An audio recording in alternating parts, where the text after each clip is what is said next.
बढ़ते खबरों में आगे पीडीपी सदर महबूबा मुफ्ती का बयान। जम्मू कश्मीर में गुंडा राज है। महबूबा मुफ्ती का बयान इस वक्त आपको बता रहे हैं। उन्होंने कहा कि अफगानिस्तान की तरह बर्बाद किया जा रहा है। पीडीपी का दिल्ली में एहतजाजी मुजाहरा भी देखने को मिला।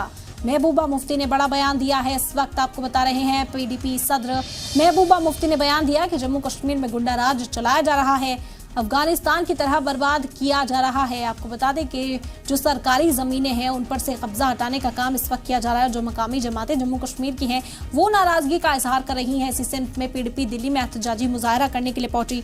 जम्मू कश्मीर से वाबस्ता कई मुद्दे इस दौरान महबूबा मुफ्ती उठाती हुई नजर आई जब उन्होंने सहाफियों को खिताब किया।